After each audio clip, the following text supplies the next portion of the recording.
Hello, everybody, and welcome to the second day of our Unix course. And today we are going to discuss advanced command line. So yesterday,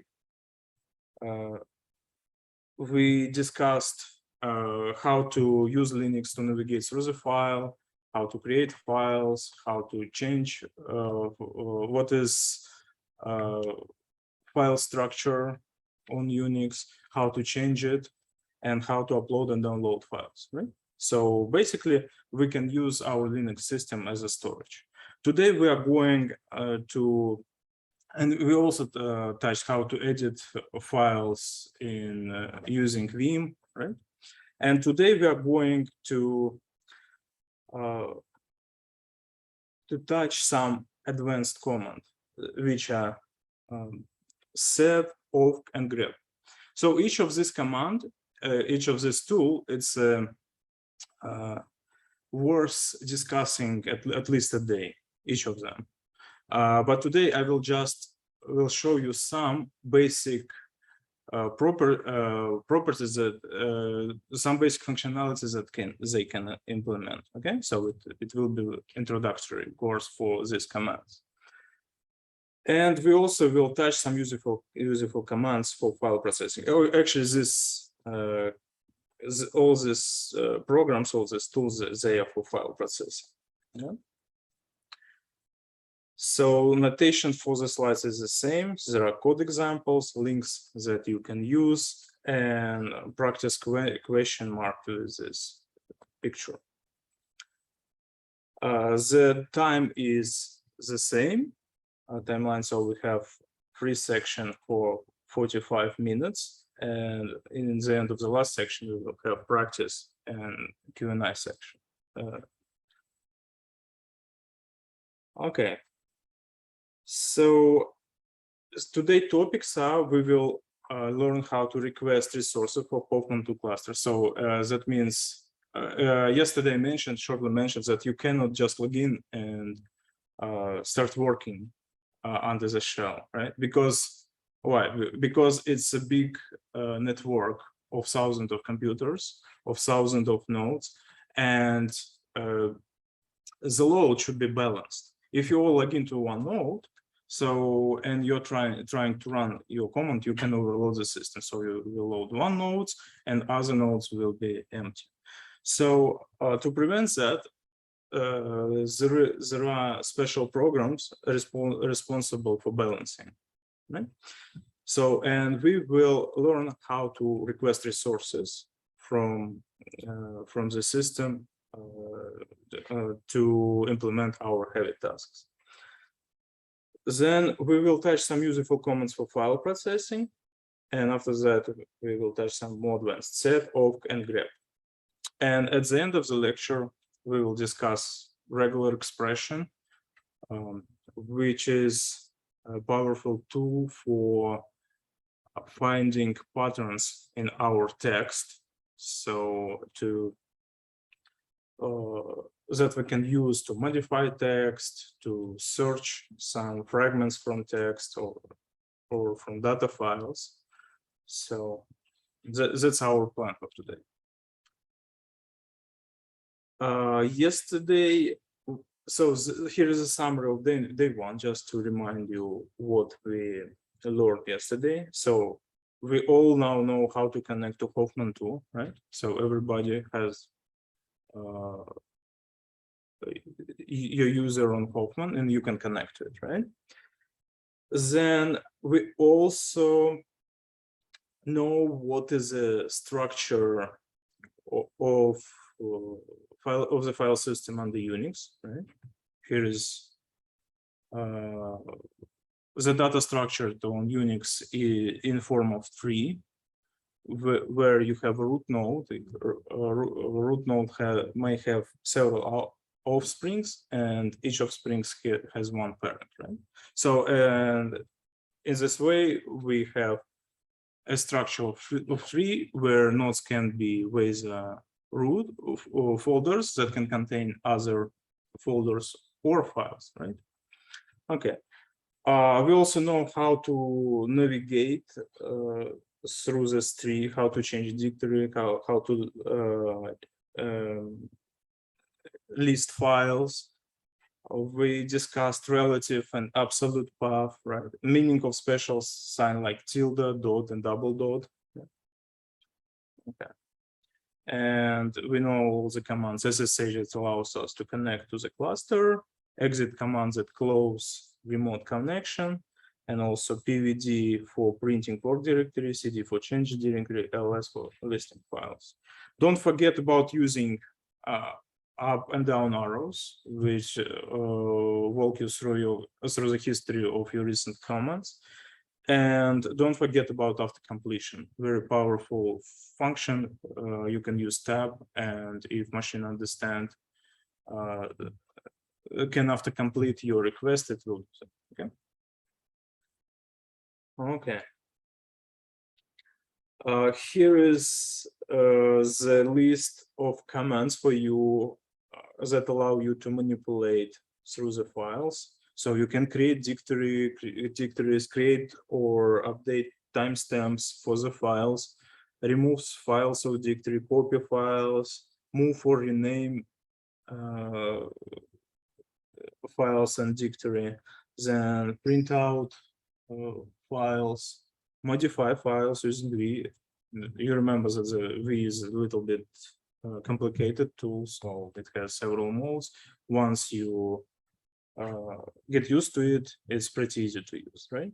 So then we discussed organization of security. So you remember that there are different privileges for users, groups, and all of users that can be set to read-only files, read-write files, and read, write, and execute, or other combinations, right? We also discussed compressing files. We touched two commands. One is gzip, and another is tar. So if you use gzip, you can just compress big files into smaller files. And I will teach you, today we will learn how to use these gzip files, right? So it's just substitute your old files and archive with archived version of it. And if you want back your original file, you just uncompress it. So if you tar, another command is for creating compressed archive.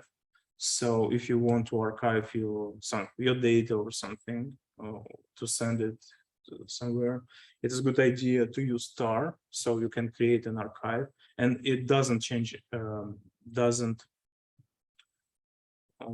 so it can work with directories, so it can compress the whole directories, while gzip cannot do that, right? So gzip is just for files. Then we also learn how to transfer files between your local system, your local file system, and service file systems. We use two commands, SCP and SFTP, right?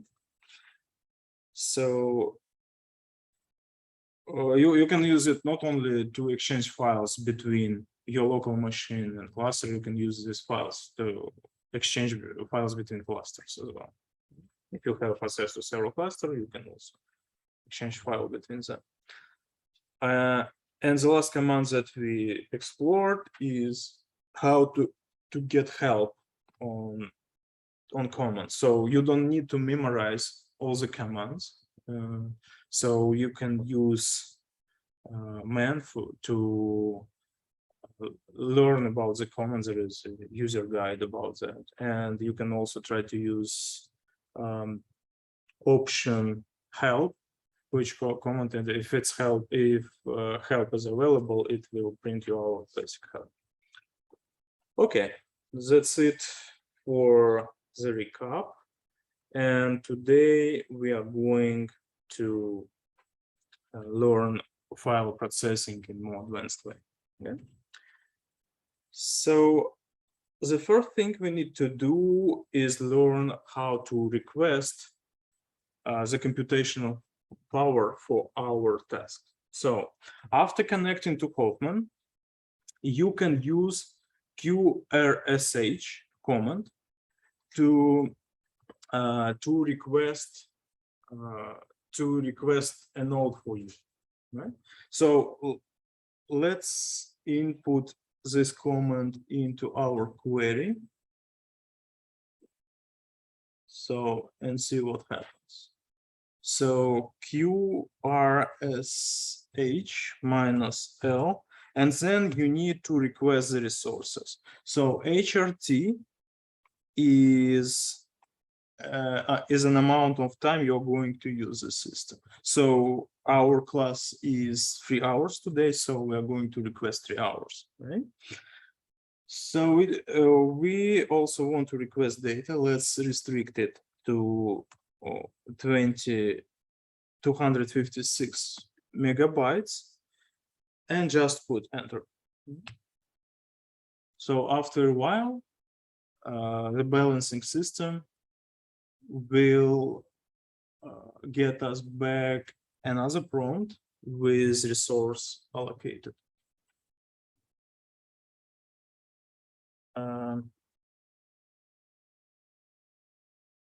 Did it finish correctly or? Oh, I didn't. So you cannot use spaces here. So you need to do this.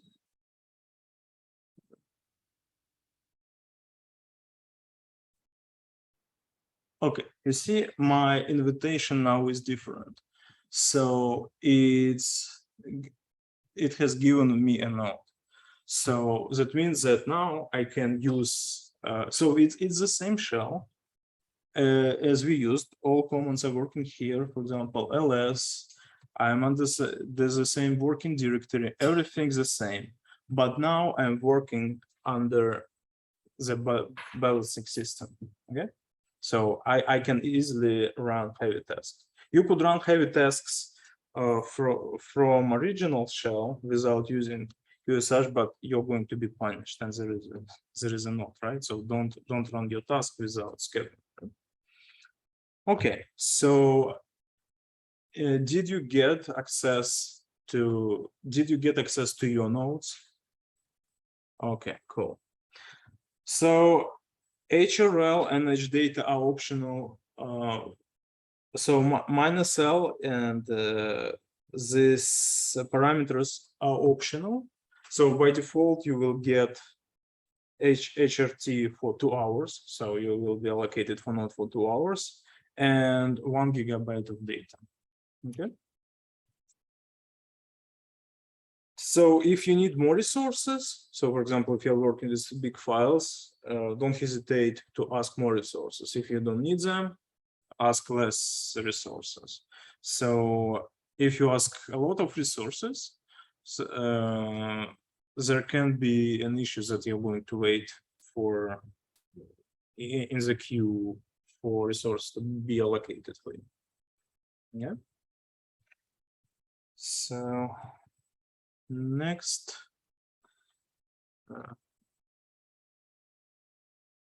So we will need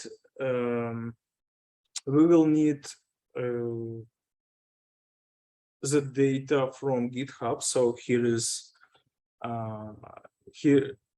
the link to the material for the workshop. So it's 4th version of Dr. Guo material. So you can use it. If you cannot create it, that most probably means that you have yesterday version of your material. You can remove them if you want to have a clean version. Okay. To remove it, remember that you need rm minus rf and the folder with the material. Okay. Or there is another option if you want to work with, so from your local machine and you don't have Git, you can go to this link directly and just download it, pressing download button, right? So you need to switch to the code and then you can download the whole zip archive. Basically, it is the same. Okay. Mm-hmm. So I tried doing the first method and it said faithful, unable to access the GitHub SS, I'll receive the record that exceeded the maximum permissible length. Yeah, Maximum what? permissible length. Permissible length. Length. Okay, let's see. Let me try to do it again. Okay, so I have let me remove UC. Yeah. So git clone https github.com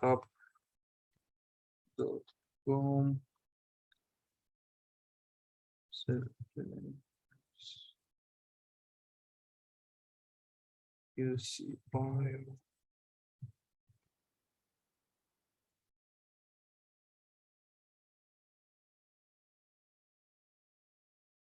Oops, something wrong. Git clone https. Did I get any typo? So git clone https. You see, when I have some typos in my command line, it can give me an error. Okay. But if I correct all the typos, it clones the system. You see.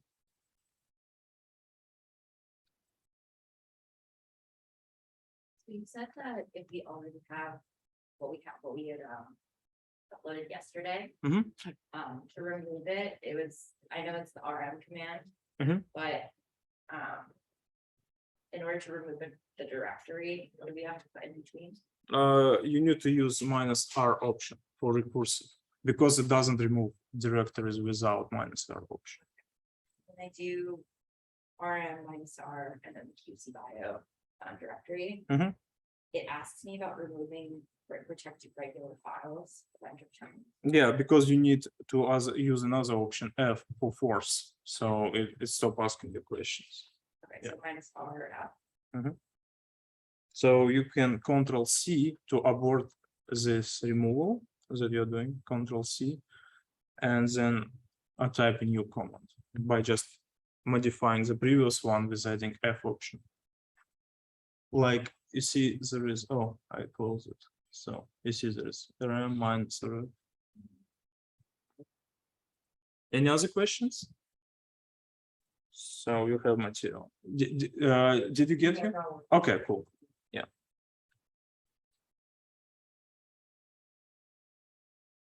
Okay.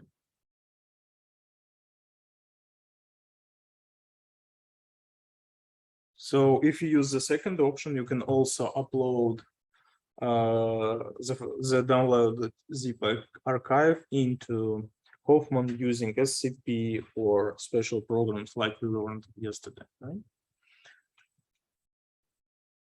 So the second option is kind of workaround. So let's start with simple, useful commands for file processing that are available to us. So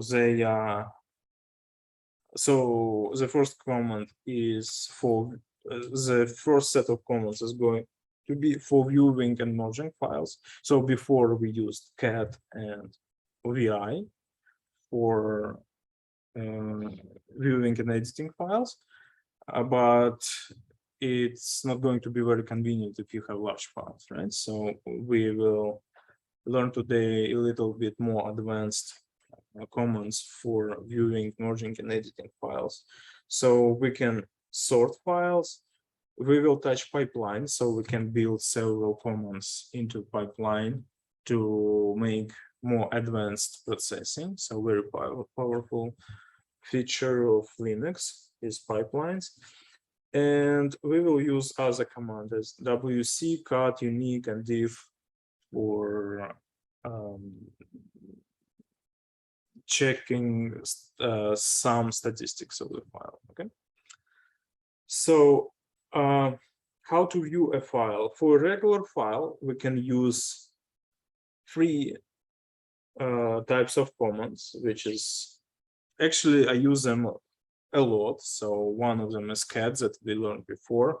There's also two commands which are more and less that allows us to view the files that do not fit to one screen. Right? So if you use cat, you can see only the bottom part of the file. And another commands is hidden tail. So you can basically see the first several lines or the last several lines of the file. Sometimes it is convenient for checking the content of the file, the checking its structure. For compressed files, you can use zcat. It will uncompress your file, and by using pipelines, you can, if you have compressed file, you can zcat it and then do advanced analysis in the pipeline. And another option is zmore for reading the compressed file directly. Okay. So to view the file, you can use cat and file name. So try to go to day2 folder and cat CHR110 file. So if I go there, so here's I'm under the Unix under my home folders. I go to QCB by interlinks and to day2. So and here is my material, right? So I can cat CHR110, which I'm going to use today load for the examples. Okay, so here is my file. Okay. Okay. Mm-hmm.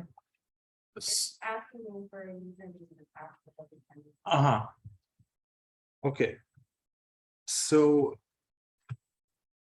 make sure that you typed the link correctly. Okay, this one. You can check it this way. So if you enter it into the browser, so for example here, so HTTPS GitHub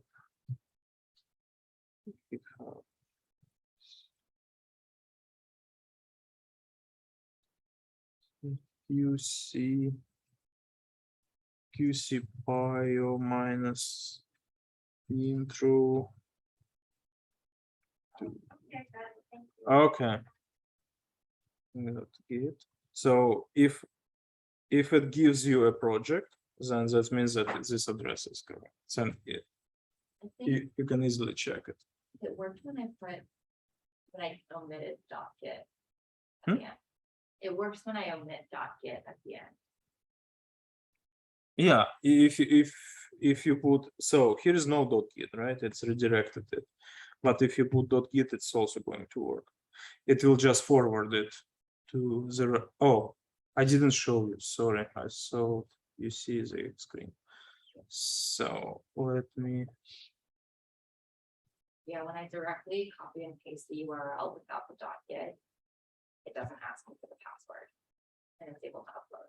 Yeah, you don't need to use .git. Yeah, so you can use both sides. So they're the same. Okay. So even if I put .git here, so it opens me the page. What you see, it's redirected me to the version without .git.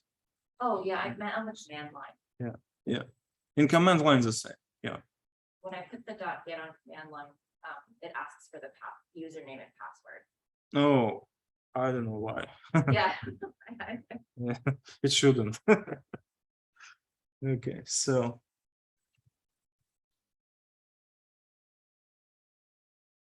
it didn't ask me, that's for sure. Because you're the user. But I used to stop getting it. Uh-huh. Fine. You were- It was fine, right? So.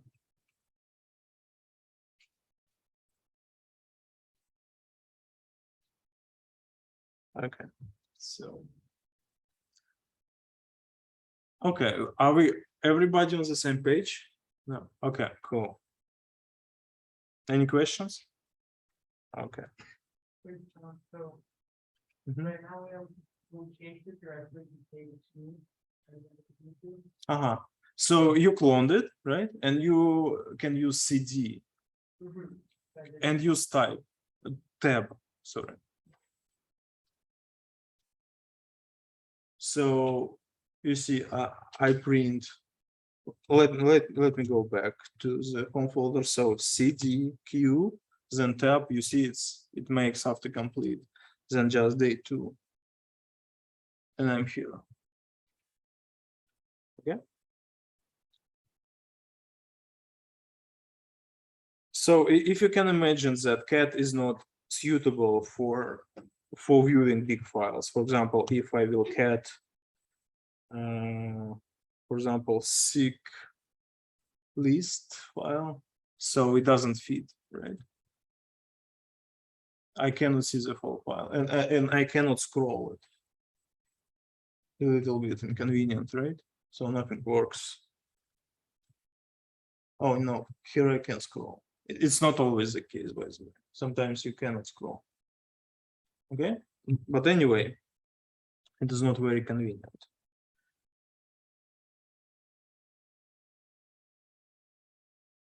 Okay, so if file is too big for one screen, we can use another command, which is more. So let's use let's use the file from the example. So let's try to cut it. So in example, it is HD38, HG38. So we see it doesn't fit one screen, but if I use the command more instead of cat, I can scroll it back and forth.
Hi, sorry, we can't hear you.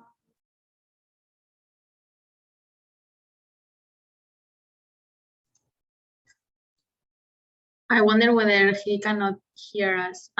Sergi?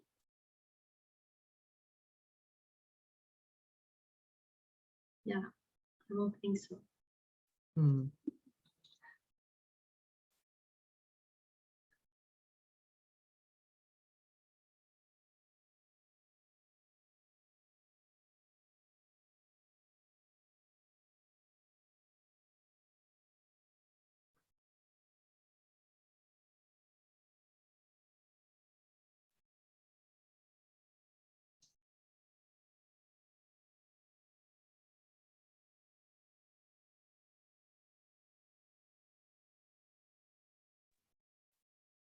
Can you hear me now? Now, yes. Okay. Yeah, there was an issue with microphone. Can you see me? Because it looks like Zoom is frozen. It looks frozen right now on your screen, but we can hear you, or I can hear you. Can you see the screen changes on the screen? Yeah, we can see that it's changes on the screen. It's just the camera's frozen, I guess. Okay. I'll touch it. So, do you want me to repeat anything? Do you have any questions? Okay, there is chat. Let's. Oh, oops. Let me restart the Zoom. Oh, I hope recording is saved.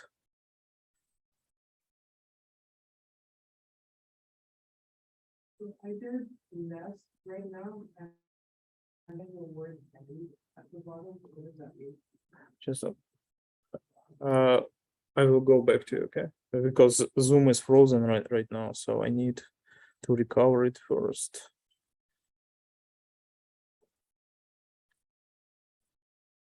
Oh, yeah. What? Oh, okay. Oh.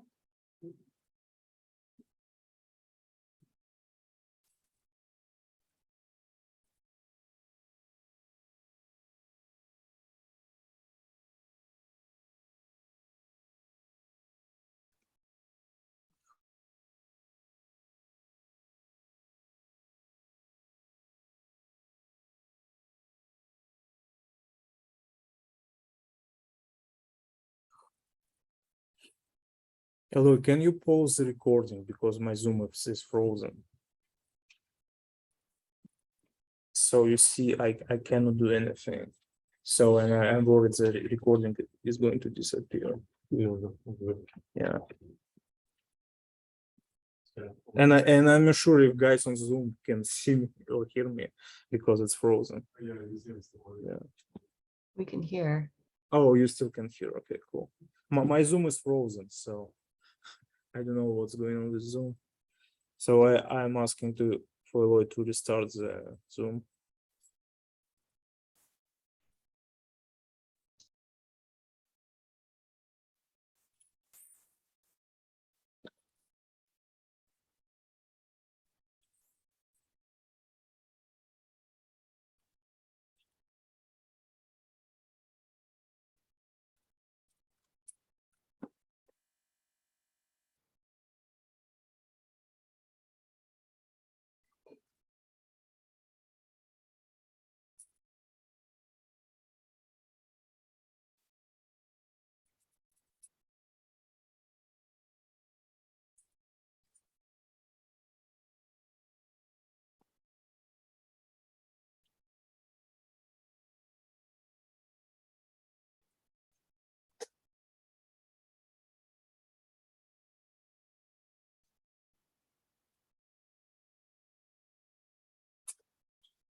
Hi, everybody. We have some technical difficulties. Bear with us. He's going to restart his computer or restart the Zoom. So give it a second.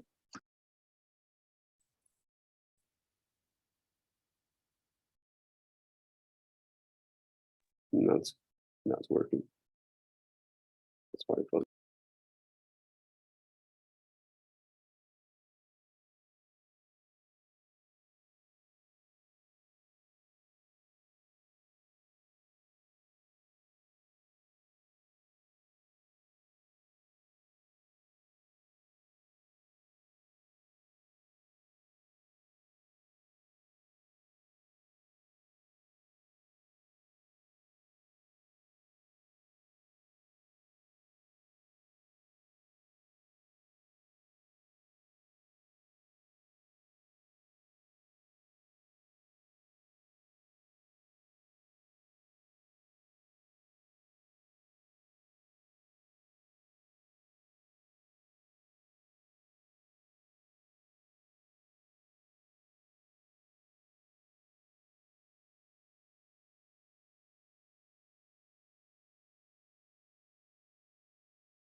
So in the meantime, as Sergey gets his Zoom meeting platform back up, can everybody online, can you turn on cameras really quick so I'm taking attendance? Thank you, thank you. Elena, Elena, Sarah. Wait. Zara?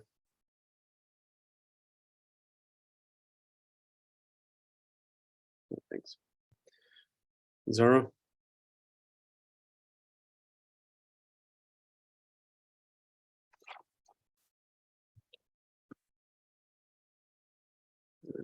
Zara?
Okay, can you hear me on the Zoom?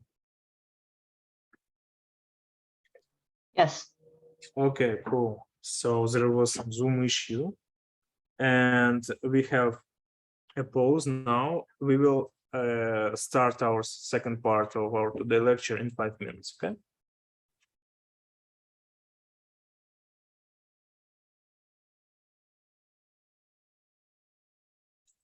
Okay, so another option to quickly look at as a file is to use hid command.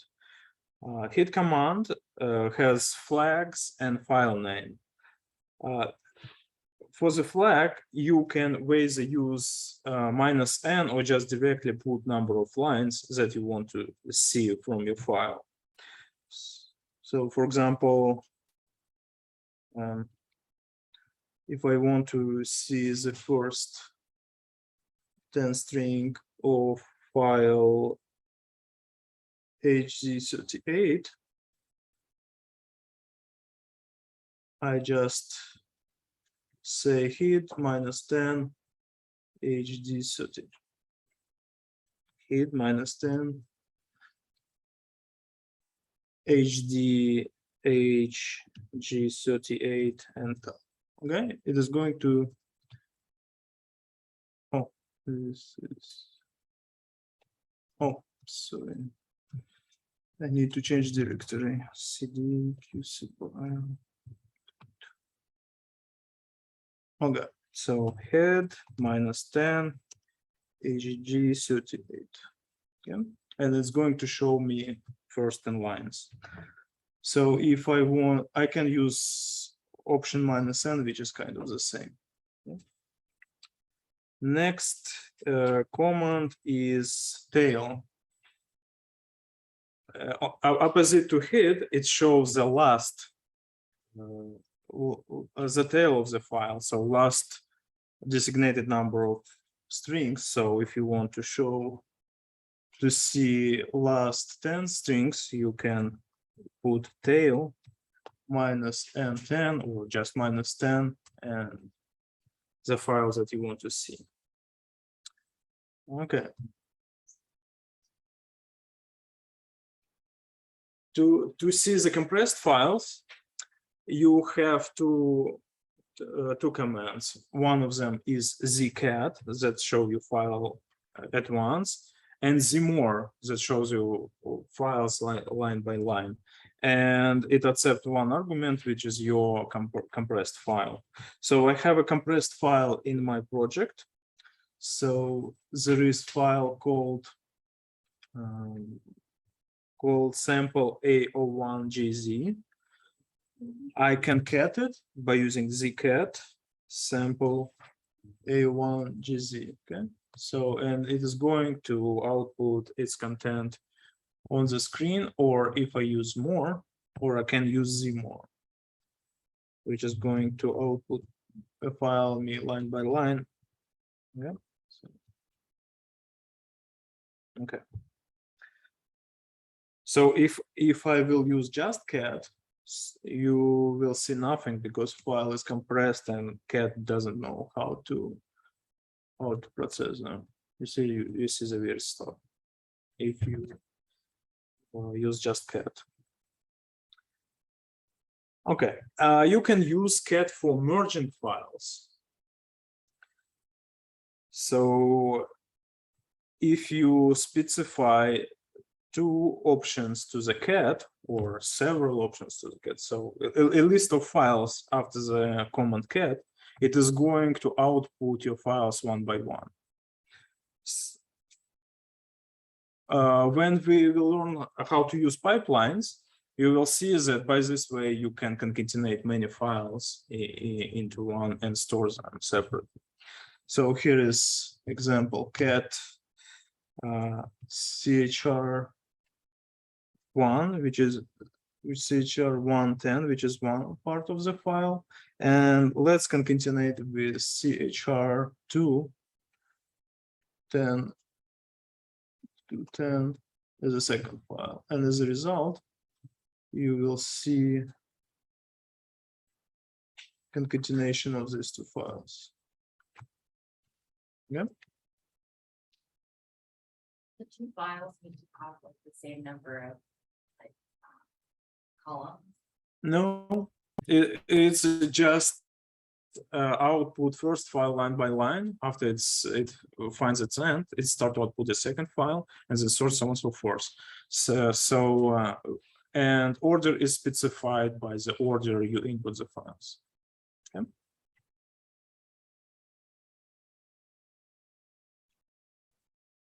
Okay. You can. So for what we just did, so is it just merging them to view them, or does it create a merge file that now contains both these data? Mhm. It is an interesting question. So how does results goes, right? So this is basically a question. We will understand it more when we will discuss pipelines. So, but basically each program has its input and output. So by the default, your input is your keyboard, your output is your screen. So it does go to your screen directly. So it is not saved anywhere, but there is an option to modify your input and output, and then you find out how to save the results. Okay. So you can use a star sign as a wildcard in the command. What does it mean, wildcard? Wildcard is used for masking the symbols. So let me show it you an example. For example, let's try to list files in our day2 folder. You see that there are several files that use CHR, that start with CHR, right? And what it is common part between this file, and we can use it as a template for some of our commands and use wildcards to specify the scope of the file. So for example, if I will ls CHR and then just add the star, it will list all the files that go that fit to this pattern, right? That start with CHR and continue with anything. So this wildcard, star wildcard, can be one symbol or many symbols or no symbols, right? So there are two files that start with CHR. I can also wildcard the beginning of CHR, because you see there is many files that have CHR in the middle of the file name. So I can try to list all the files that start with anything, then have CHR in some part of the file name, and ends with anything. And it is going to list me all the files that has CHR. So you see, samples doesn't have CHR, so it didn't go to the output. You can use this wildcard together with cat command. So it will, if you input cat CHR and wildcard, it is going to give you the same output, right? So it just concatenate all the files that it finds like it was found using ls. So the order of the files is the same as in ls function. Okay. So,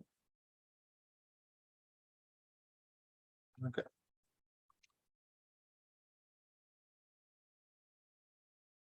Any questions about wildcards? No? Okay. Now let's practice. Try to use less command with file hd38chr.fai and scroll it line by line and try to find the string CHR.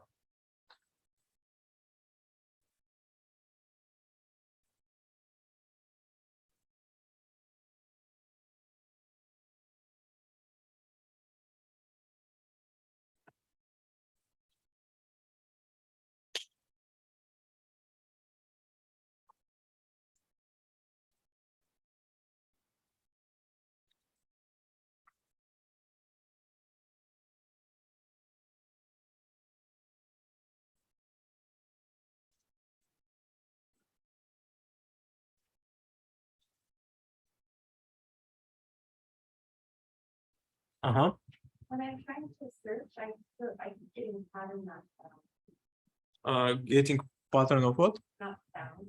Not found. Okay, let's try. So let's use less command to access ASG38. And I'm trying to search by using slash, right? And then put CHR. And it gives me all the patterns highlighted, right? And I can navigate through them using N.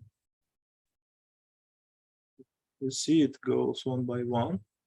And when pattern unfound, I can go back by using Shift and then. Or I can find them in backward order. For these purposes, I use a question mark instead of slash. CHR, and you see it's highlighting the last one. And then when I press N, it goes in the backward direction. So now try to merge files mode CHR110 and CHR110. So these two files.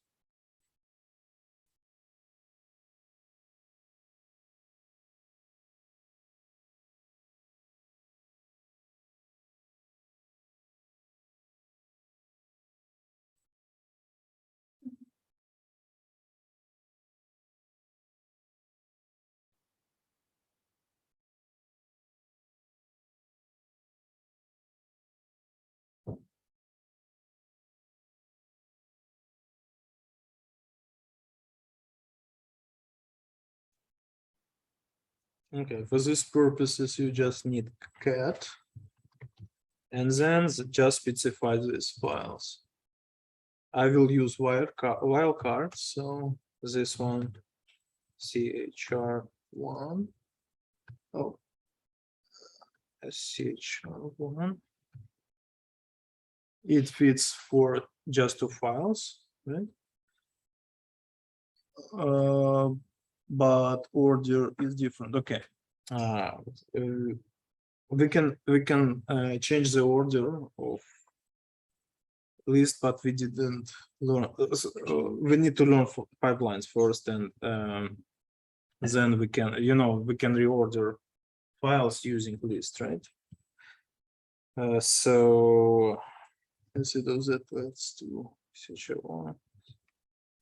Just manually specify two files.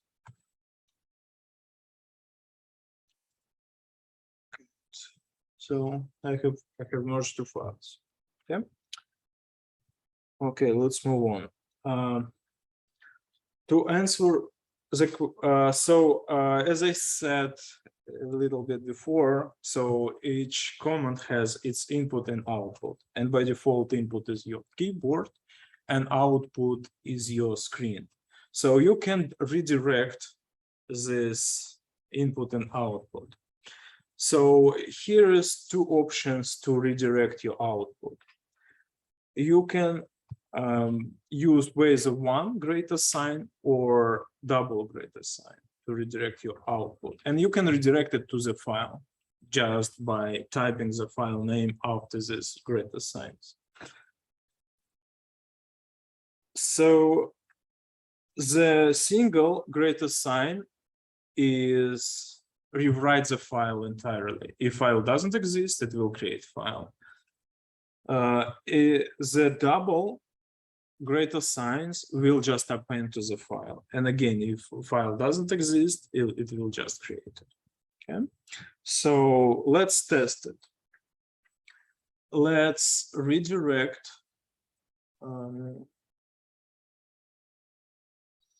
So first of all, let's try to use our echo command. So let's create, I can echo some string. For example, this is day 2, and by default it's output to the screen, right? But if I put greater sign and, for example, specify the file test.txt, it is going to be redirected to the file, right? So I put enter. And now if I cat my test file that I have just specified, you see it was created and there is a content inside it. Yeah. So let's concatenate our files from the exercise. So it's modified chromosome 110 and chromosome 110 and redirect it to test file. I used one wildcard and it's going to override the file, right? So I put enter, and now when I cat or less the file test, now it contains the result of concatenation. Okay.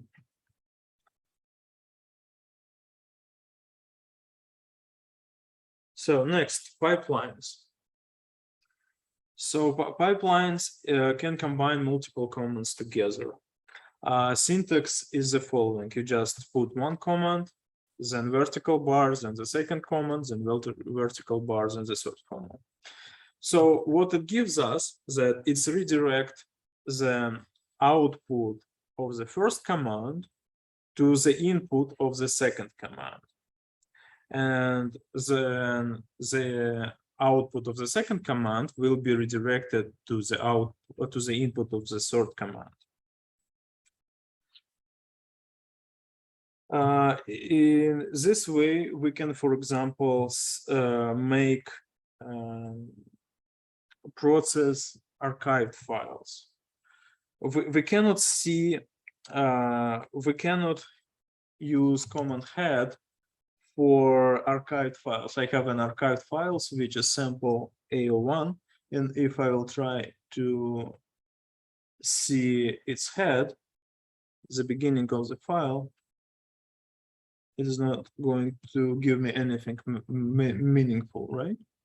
But I know that I can use zcat to uncompress the file, and then I can use pipeline to see its head.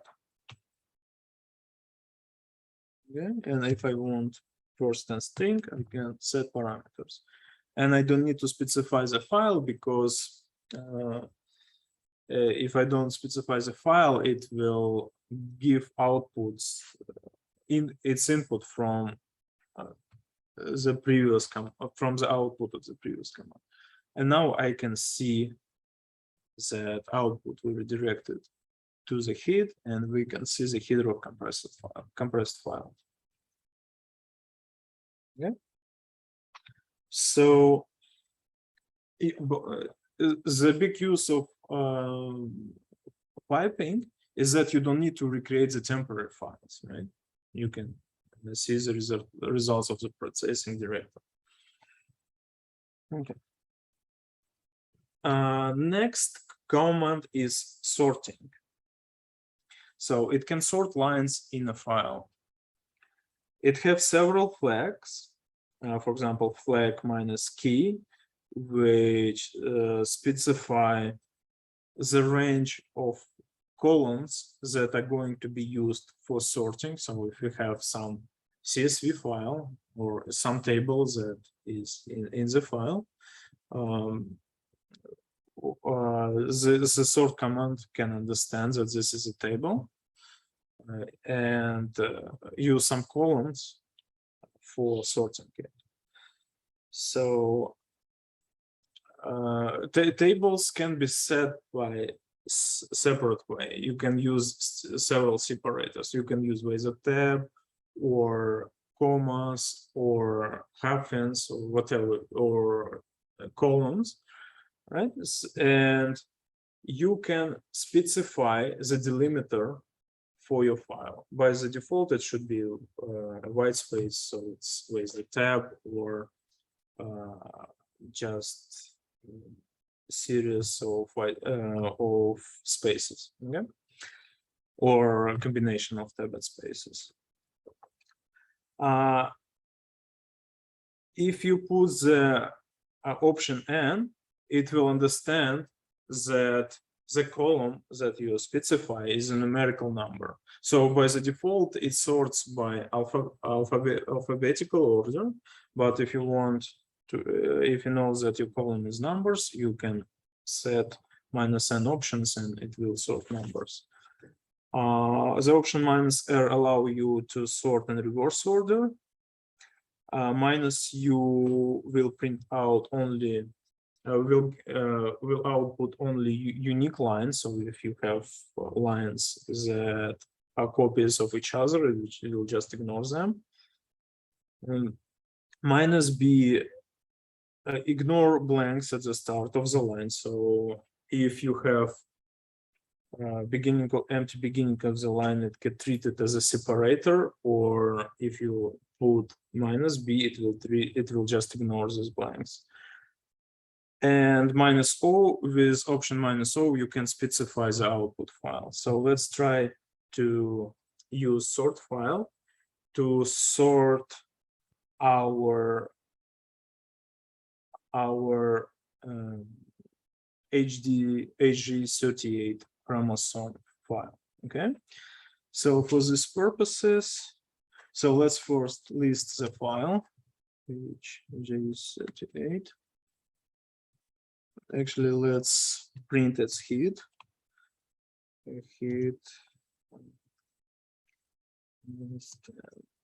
HT38. So, and let's sort it based on the second column. You see, the second column is not sorted now, or is it? Actually, it's sorted, but let's sort it in backward, in reverse direction. Right? So I can use sort, then -k2 I specified. Oh, second column is first column, is second column, -k2, and then -n to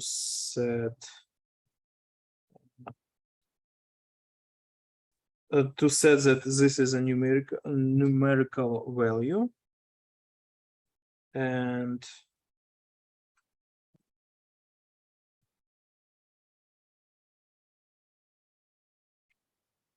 specify the file name, which is HG38 file. Oops, and I need to use pipe and print the first 10 lines. So now it's the output. You can see that it was sorted in decreasing order. Now it's sorted in increasing order. Yeah. This is sort command. Next useful command is a word count command. So you can, by specifying the flag, you can raise count the number of characters or number of lines of total number of words. Okay.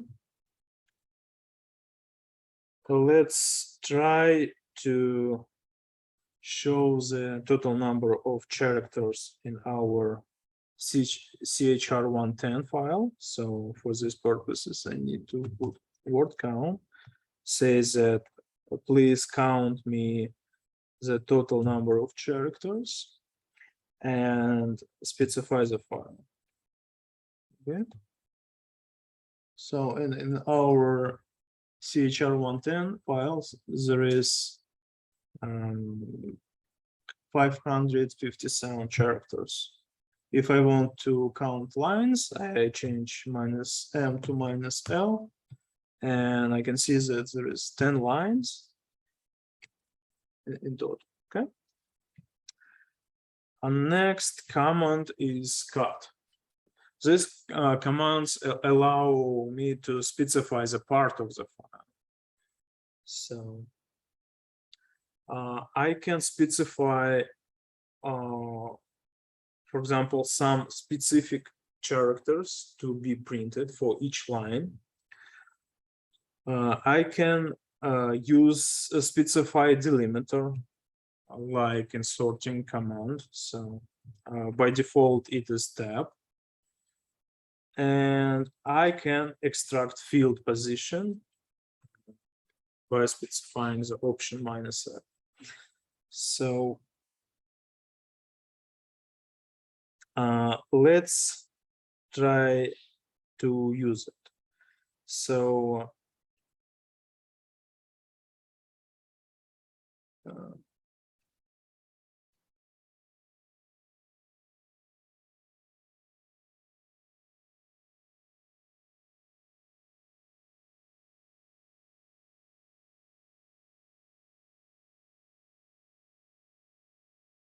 So in my file system, I have a file that's called sig files, 6-file list. Oh, that contains file names. So it sig file list that contains file names. I can extract just the part of these file names and print it out. For these purposes, I can use the command cut. So I specify the positions from 1 to 10. So this is the range of the position. So it is going to print out all the symbols from first positions to the 10th positions. And after that, I need to print, to input the name of the file. Okay, and to see the results, I will use pipe, and I'm going to print just the first 5 lines of the file.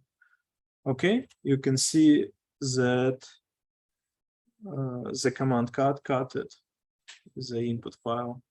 So basically, I can set more than one range. So through the comma, I can, for example, want just to skip these R1 symbols.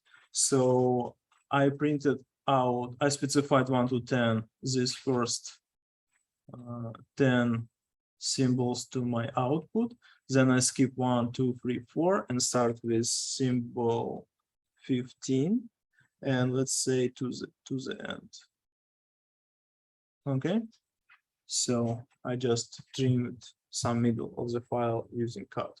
So you can use comma to specify several intervals. So you can use many commas. So you can use a list.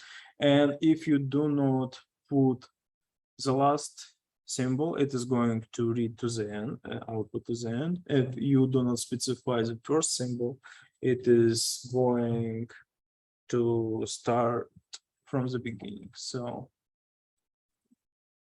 for example, if I will skip 1, it is going to output the same results as it was in first example.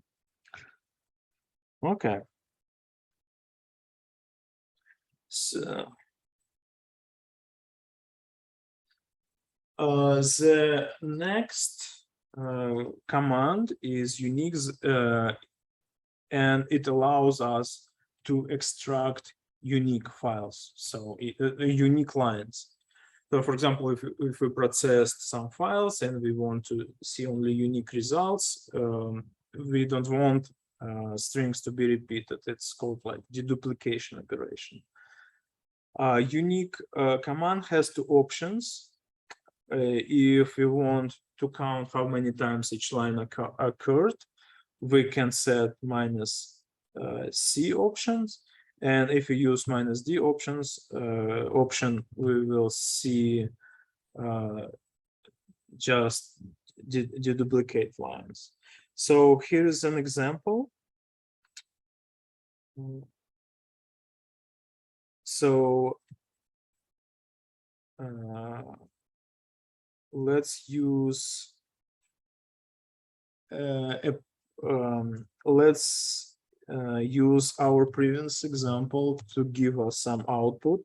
So we just want to cut first 10 symbols from seek file list, and then we want to deduplicate it.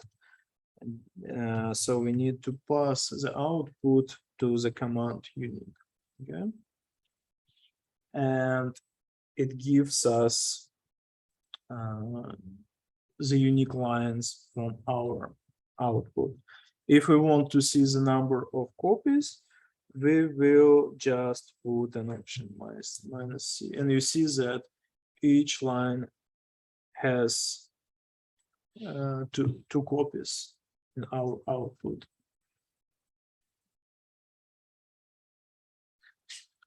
So by default, the options D is used. So you can just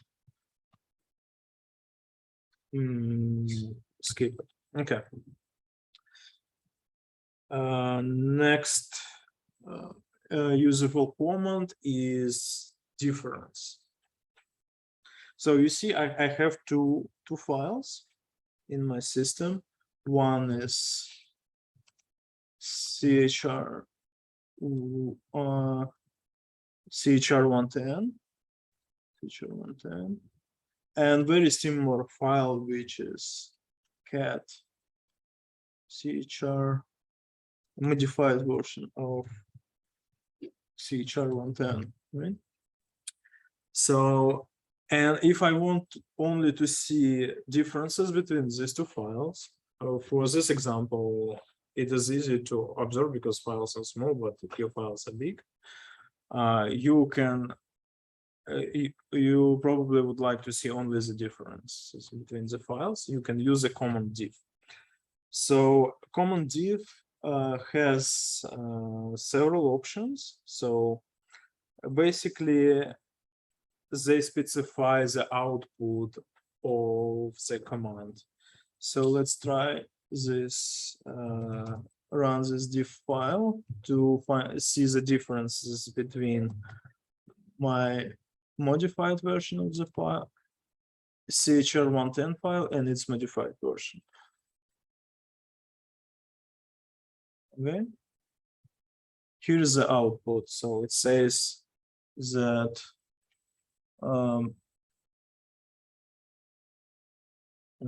first two line and fifth line were modified. And to change the format, you can specify the flag. For example, if you want as a modification side by side, you can put minus Y option.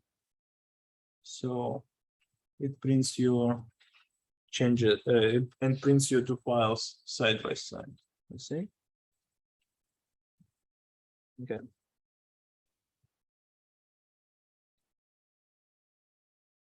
Okay. So here is a practice part.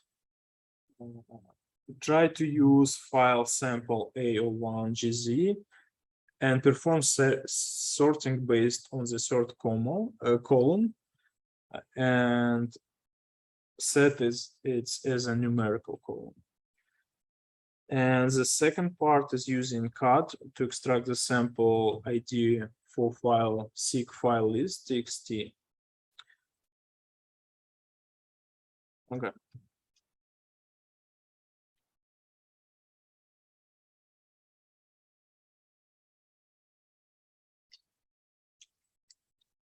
So sample ID in the second file is three symbols that go after the sample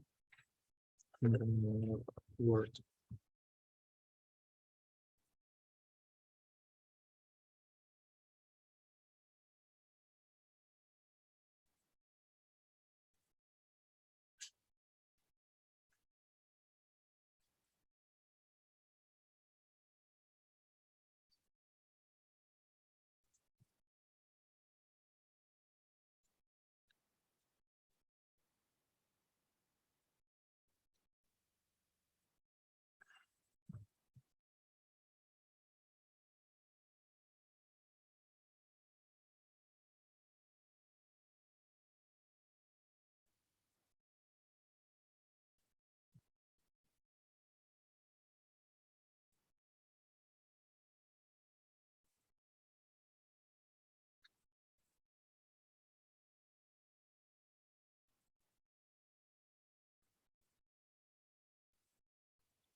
Okay, let's do the first part of the exercise.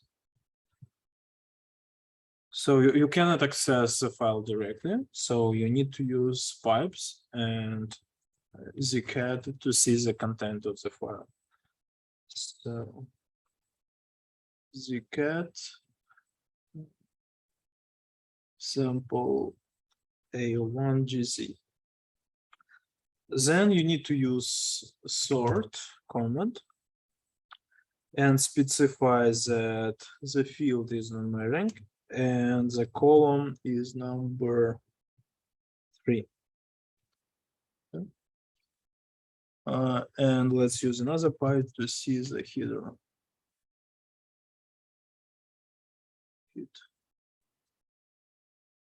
Okay, now our file is sorted on the third column.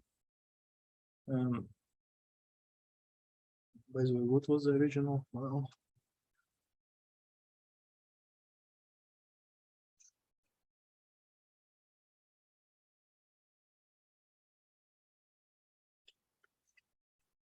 It was already sorted. Okay, let's sort them in reverse order then to see the difference.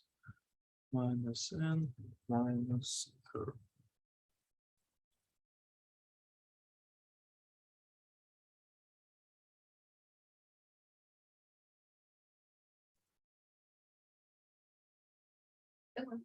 Mhm.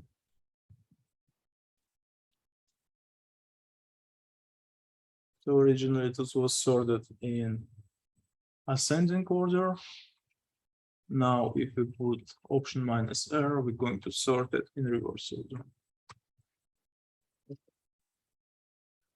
The second part is Can I ask a question? Uh-huh. You have it written out with more, but how do you determine where like the minus n versus minus r, which one's the first? you can put it in any order. So the only thing you need to control is that if your flag requires some value, so some number or some letter or something like that, or some string, it should go directly after this flag. So, but the combination of the flag can go in any order, and sometimes you can even combine them. I don't know if it's going to work here, but for example, the flags that are binary, that means that they do not have any variable update. Sometimes you can combine them. I don't know if it's going to work here. Yeah, it's worked.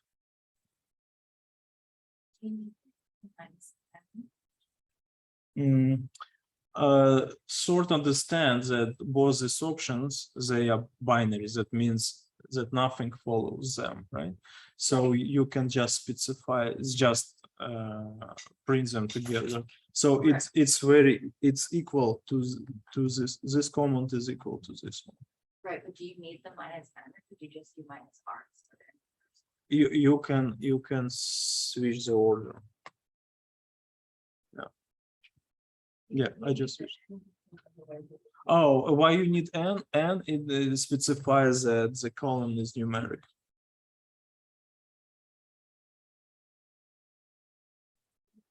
If we try it with opposite, you see that that column will be sorted by like the values like 1 to 0, convert to 1, and then if it's like 101 versus 1026. Gotcha. So if you remove the n, it is going to sort the column in alphabetic order. By using the n, you say that it is numeric order.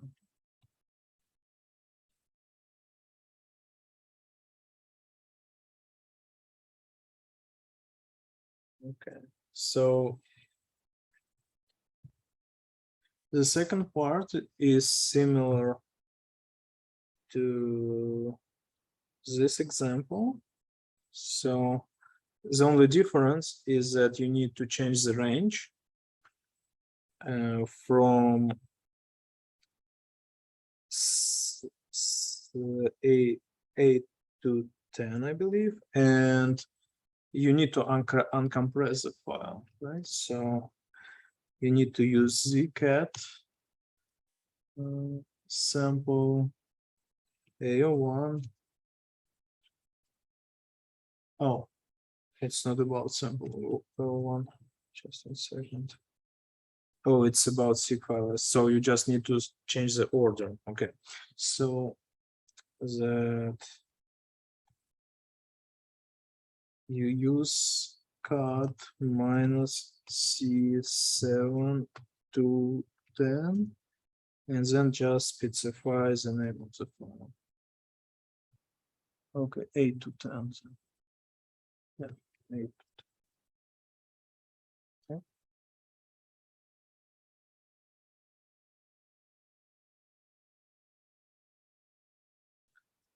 Okay, now let's move to a little bit more advanced command lines. We have 3 commands which are set, awk, and grep, which are very powerful for more advanced working with the files. So let's start one by one, and let's start with set.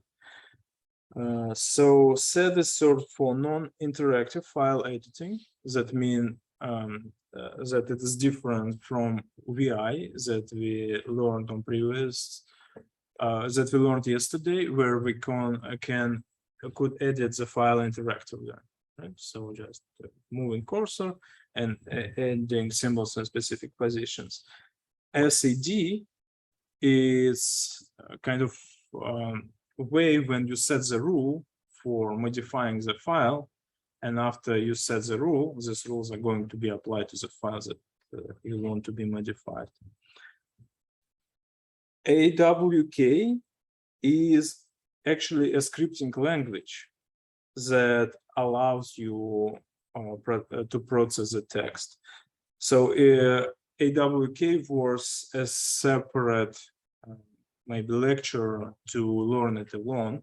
So, but basically, if you know AWK, it can be very beneficial to gain your skills for automatic processing of text files for your purposes.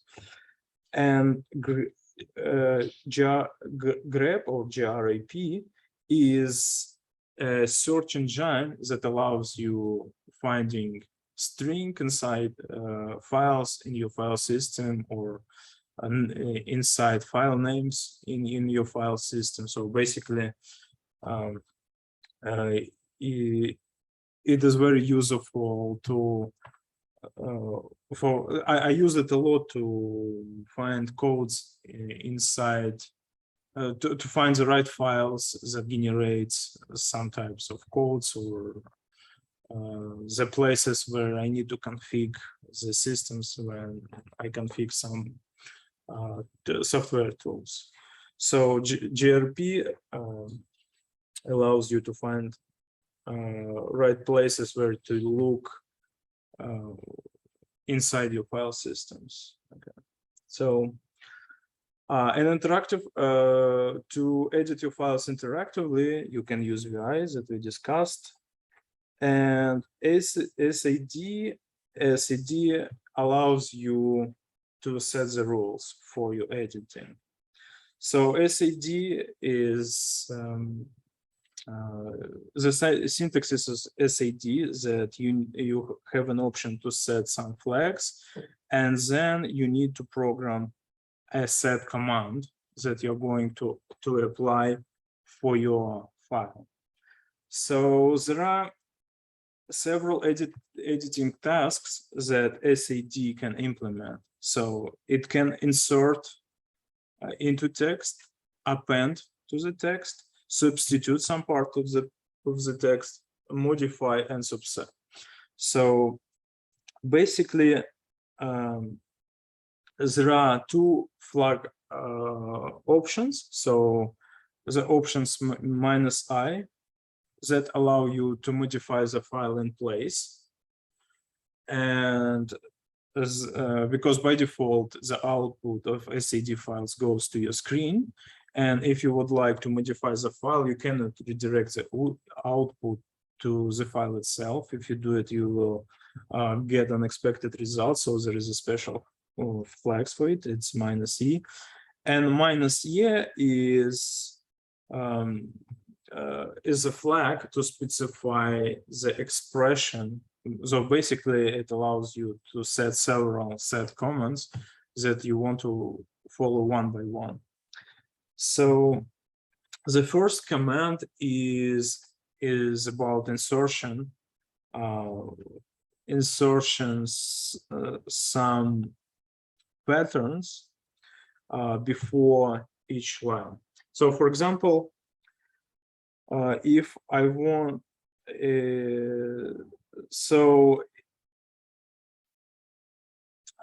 the flag, so this is a set command, and XY is specify the range of the strings that you want to insert some pattern in front of these lines. Okay, so let's see an example.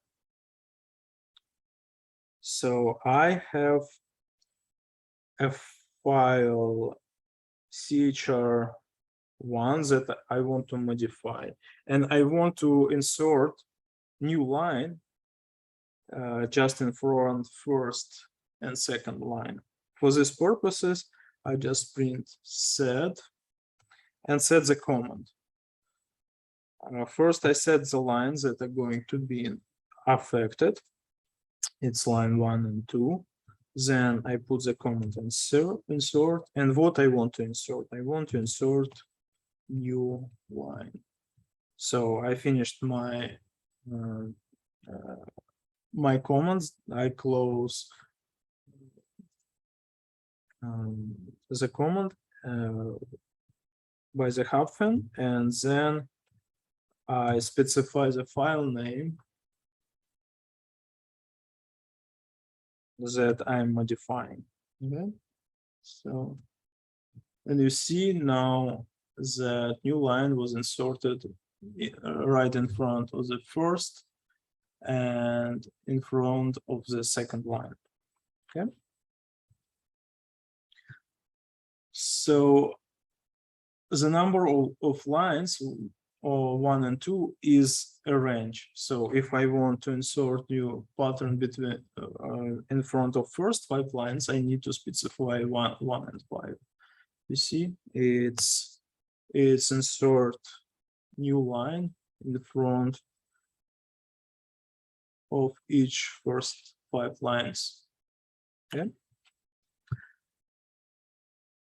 I can use, instead of specifying line numbers, I can use a pattern to specify the lines that I want to use for the insertion. For example, if I want to insert a new line in front of each line that contains n and n, I just use this pattern here, right? So and let's see what is going to happen. It inserted the line in front of each line that has n and n, basically in front of each line except for the first one. Let's see that. Yeah, so it didn't insert anything in front of the first line because the first line doesn't match the pattern. Okay.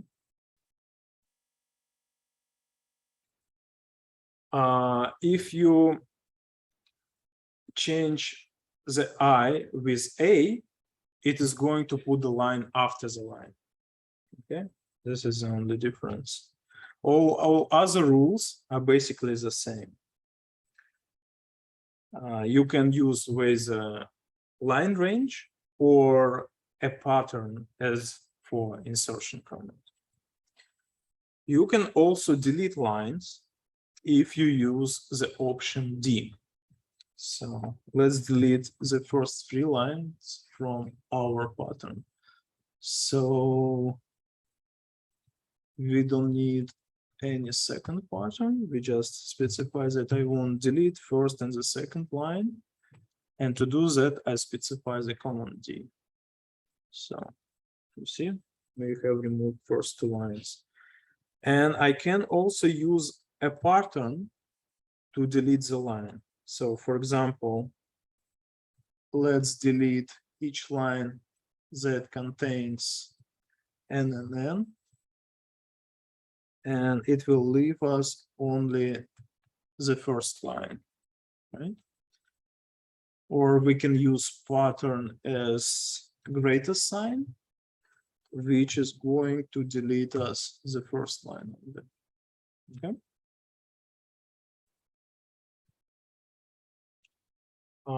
There is a substitute command inside set. The syntax is the following.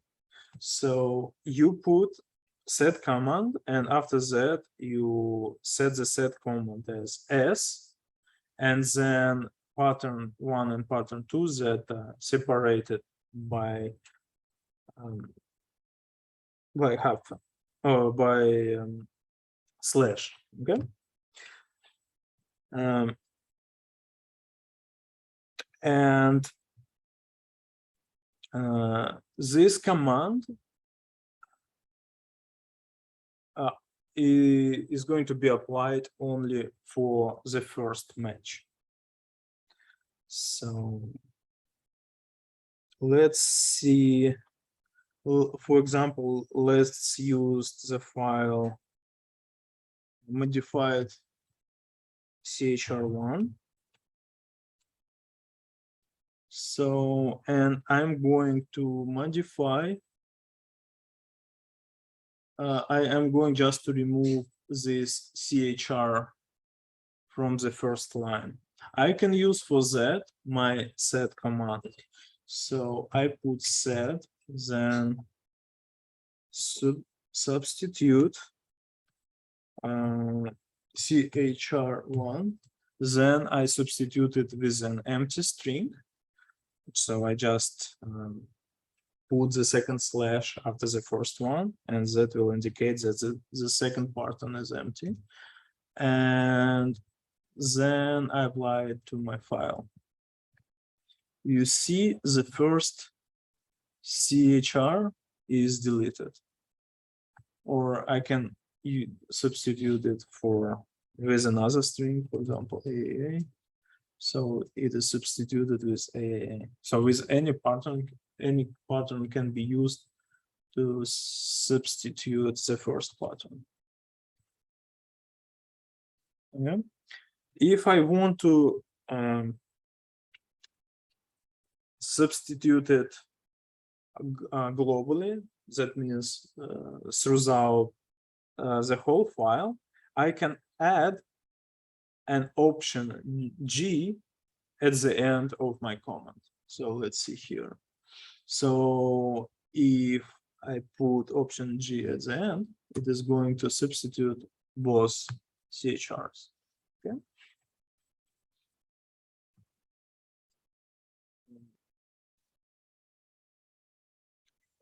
You can also substitute. You can also specify the number of lines that are going to be affected by the substitution. Okay. So let's remove a couple of ends from the first 4 lines in our modified chromosome 1 file. So for these purposes, I specify the lines from 1 to 5. Then I use substitute. Then I'm substituting some ends with empty a second pattern, and I need to remove global option. Now it is going to modify first 5 lines. Okay. And you see that the symbols were removed from the beginning because pattern applies to the first match. So let's print original file. Yeah. Next,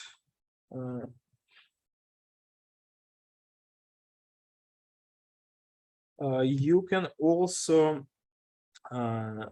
add $sign to the pattern. So to the pattern, if you add a $sign, it will understand this $sign as a sign of the end of the line. So now ends are going to be removed from the end of the files. You see, you can see it. Oh, did it? Yeah. So you see that after I put $sign, the line that contains Unix is cool stays on the same position. That means that the symbols were removed from the end. So there is a lot of options. If you look into set manual, you can find that you can use very tricky patterns, and you can create very tricky commands to edit your files. So here I'm showing just some basic options just to illustrate the power of set command. Okay.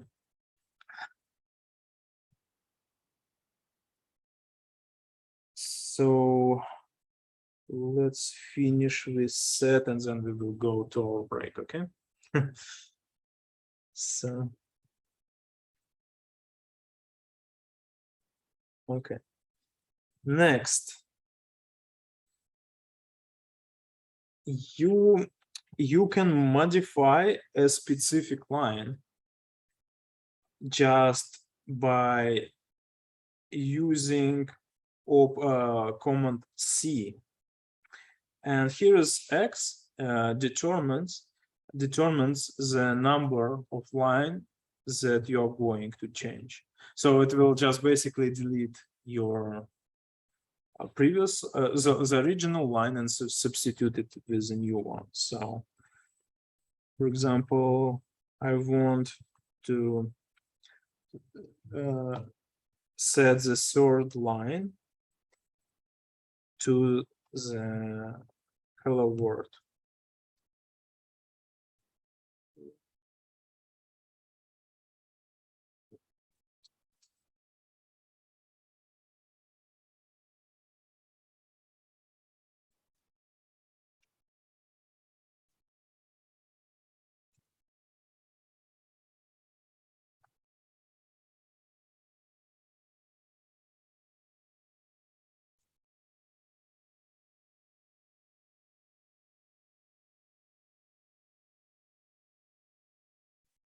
Yeah.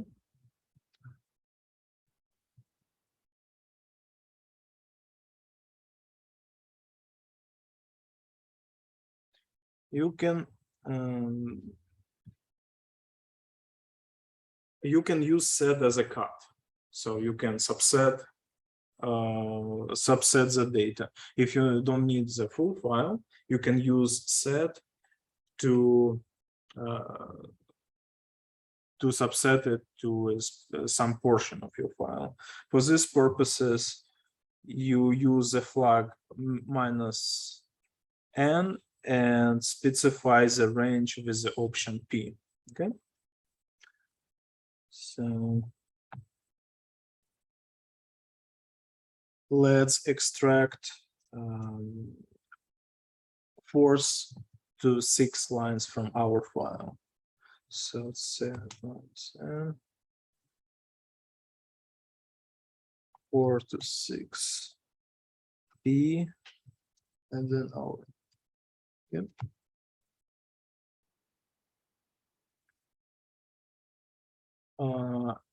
if you want to combine several patterns that are going to be implemented in the order of your specification, you could use the option E. Right? So after each E option, you specify one command and then another command and another command. Yeah. And as I said, there is a specific option for if you want to save your modifications inside the file. So you cannot redirect the out your input. You cannot use the same files as input and output. You will get unexpected results. However, if you use the option inline or -E, all your changes are going to be applied directly to the file you're working with. But it is better to use a backup if you are trying to modify files in place. Otherwise, if you made a mistake in your set command, you are going to lose your file. Okay. Here's the practice, and after that, let's take a break. So let's meet again at 3:40. Okay. Oh, yeah, 3:40. Okay.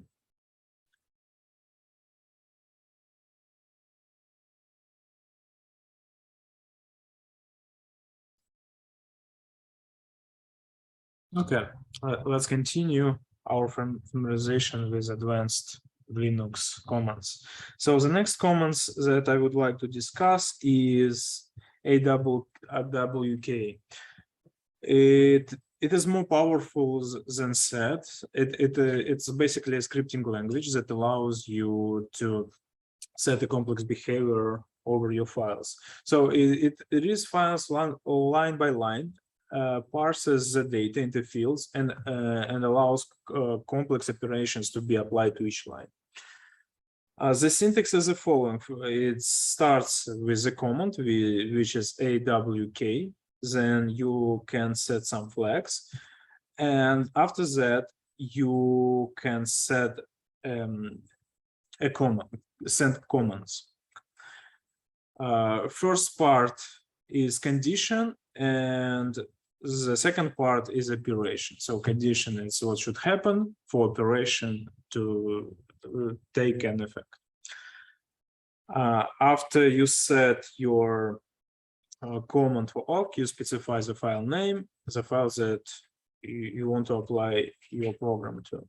So condition could be a search pattern. So if you find some pattern, you can do some actions. Comparison operation, and there are keywords begin and end. So begin, it's what you're doing at the beginning of the implementing your script, and end what you're doing after your file is processed. Yeah. Operations could be as outputting operations such as print, arithmetical operations, or logical operations. So you can treat the fields in the file as numerics, and you can do any logical operations of comparison or any other arithmetical operations. Flag option, you can specify delimiters, you can specify variables, and there are some other flags that can be useful during implementation of your script. So let's go very briefly over some examples. I'm not going to dig into details. I will just tell you what awk can do. And if you have any questions about details, please don't hesitate to ask. So first operation, we can, if we have a table as an input, we can process it with awk. And for example, we can do printing of columns. Here is an example. So on left side, you can see the files that I'm processing. You can find it in our data folder, which is HG38 chromosome.fai. So it contains several columns.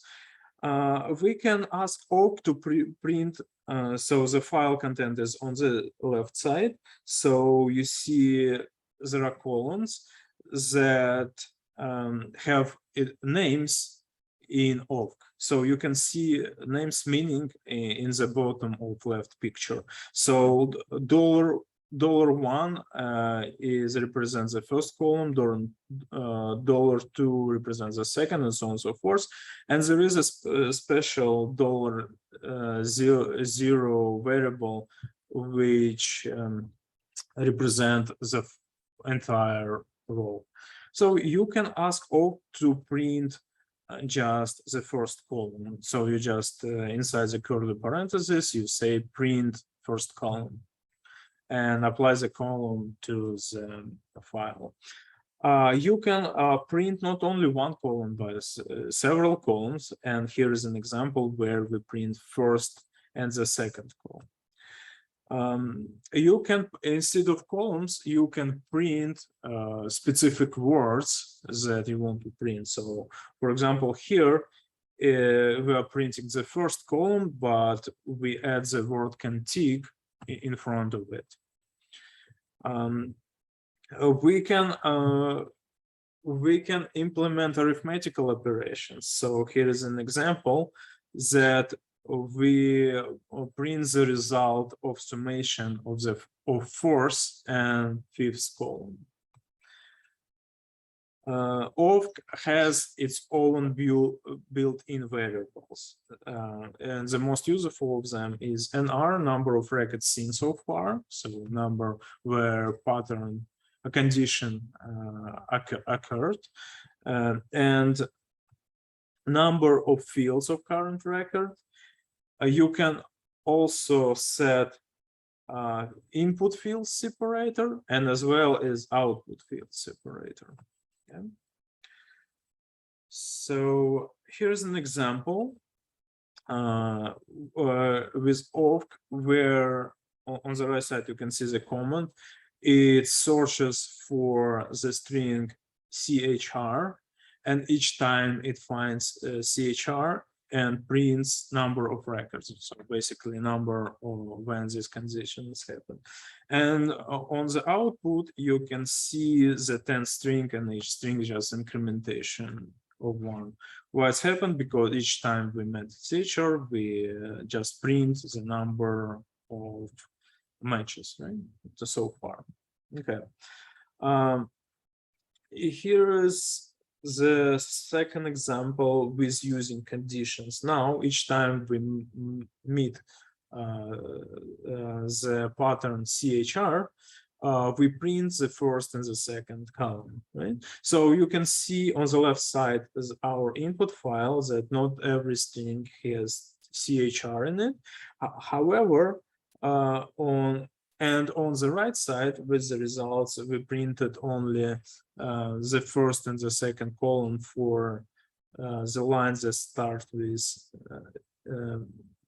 for the strings that contain CHR. We can use logical operation inside the condition part.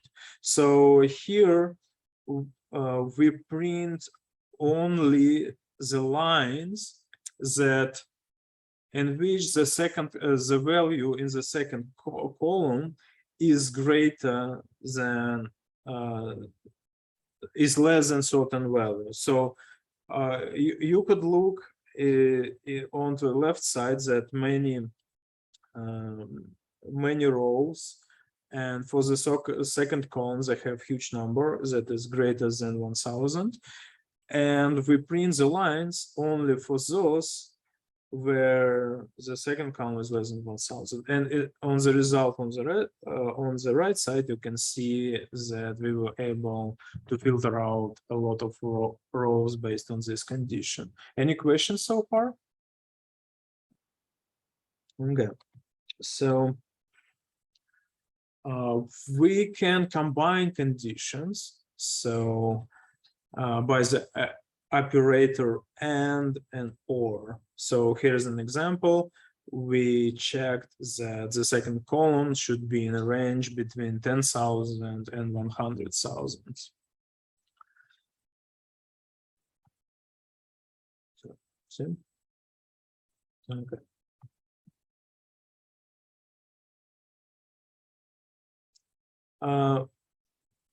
We can use if statement inside the action part. So, and here is the illustration for, so you see we have nothing for conditional parts, so that means that this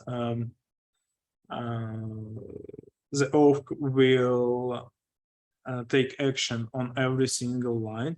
But if we put if statement inside the action line, so it will be true only for certain lines, right? So you see there are several options for setting conditional part. One is through using conditional part in the command, and the second one is to use if statement inside the action command. Okay.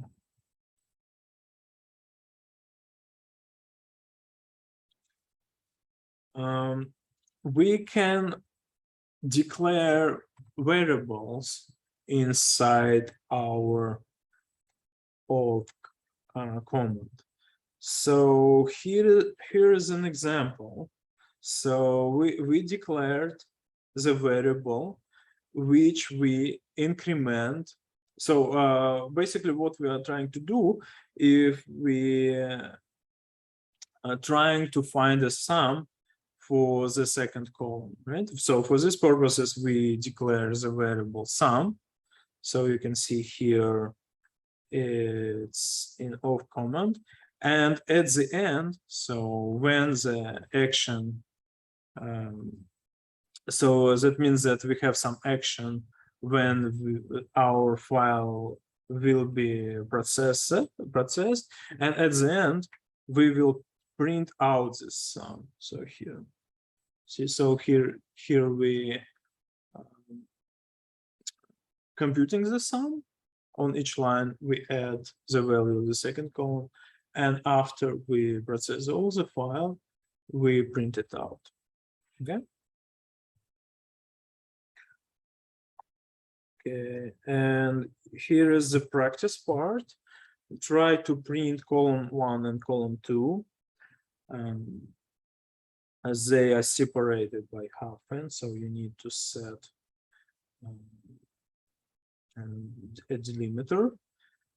Filter sites if column 4 is not CG, and calculate the sum of last column.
So let's solve it. So to get the content of the file, we need to use zcat, right? Because our file is archived. And sample. Then we can use awk. And we need to set a command. So what is going to be a command? So we're going to implement some action for every single string, right? So let's start with an easy one. So let's just print :1 and :2. How to print it? We just need to set them. So print 1 and 2, right? So let's print the head of it. Okay.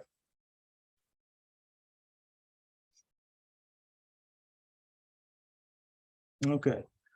Now we need to, the second part is to filter size if column 4 is not GC. So we put if statement, then inside it we say that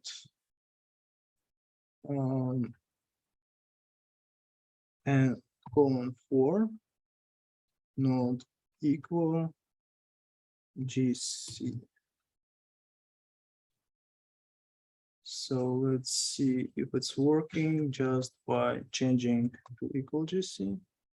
So, oh, okay. So it doesn't print if it's equal GC. Do we have anything with GC? Yeah. Oh, CG. Oh, sorry, CG. CG. Oh, so there's also, oh, okay, it's capital CG. Oh, is it going to be with parentheses? Oh, okay, now it worked. Okay. It should have double quote. It should have quotation marks. Okay, so not equal, right? Okay, next, the last part is to calculate the sum of last column, right? So we are going to add another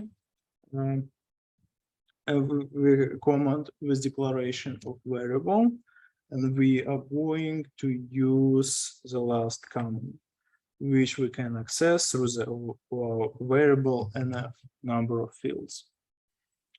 And at the end, we are printing this sum, print sum. Yeah. And let's see tail. Oh, okay. Any questions?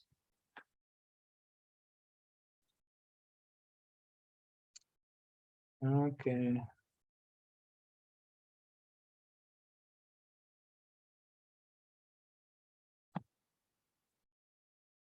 Now about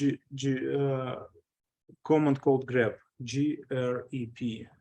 It's search for patterns in the file or standard output.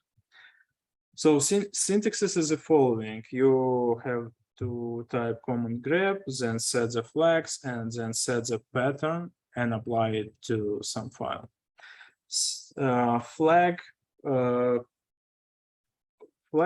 Basic flags are listed here. So the most common, the most useful of them is -v, which prints lines that do not contain the string. -n, it prints number of line where much happened. So very useful options if you're looking for some files to work on. So you may need to see the number line. Minus C counts the number line. Minus L list files that contains a string.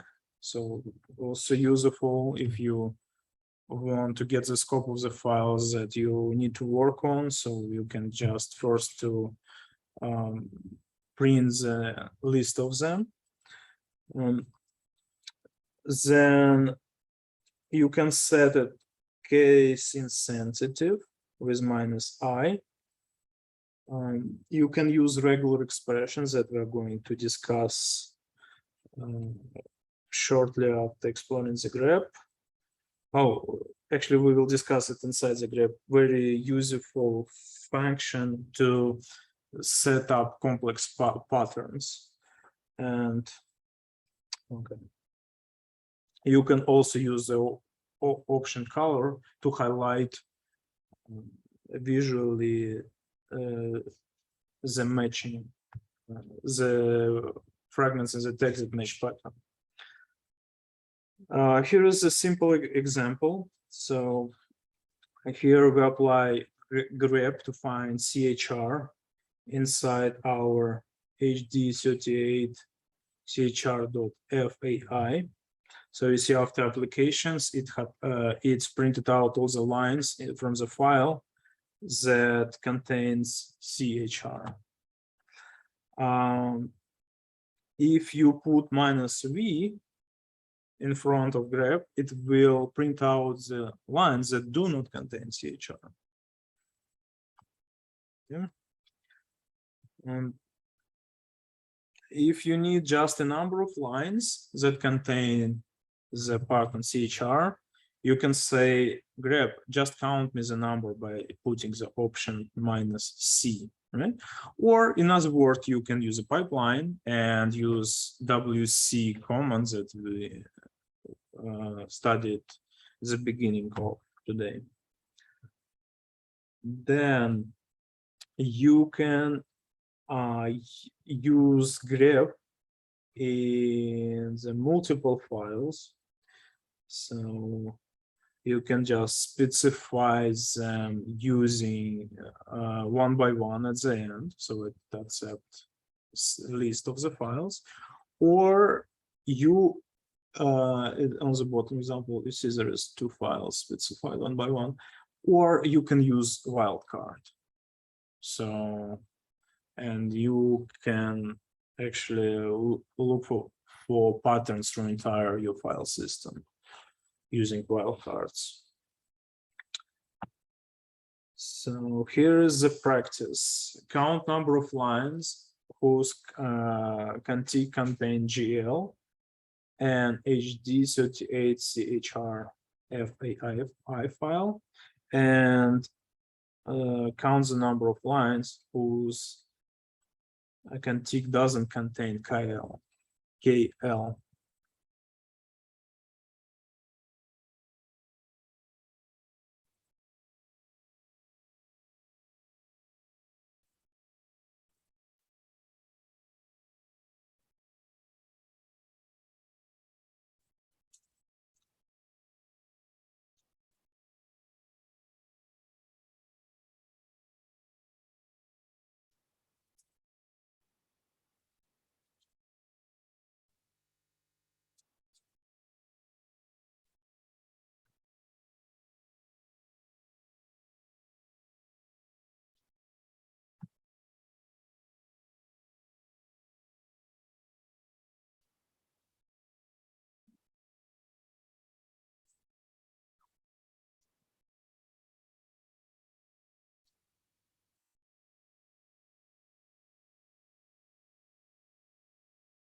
Okay, with grep, this is very simple task. So first, let's try to find a pattern inside our files. So the first we're looking for GL. So GL inside HG38. So okay, we have found them, and to count them we can use with the option -C or inside the pipe we see -L. Okay. To find the pattern. What is the second pattern? KL.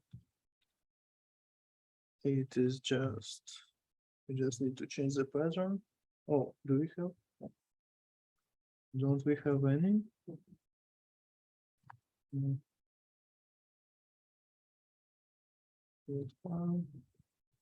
Okay. Looks like we don't have anything. No?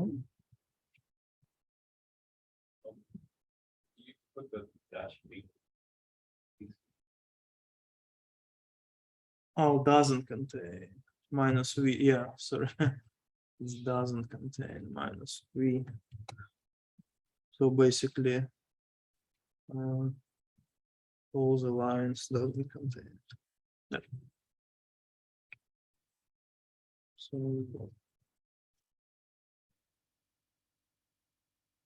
yeah, none of the line contains. Okay.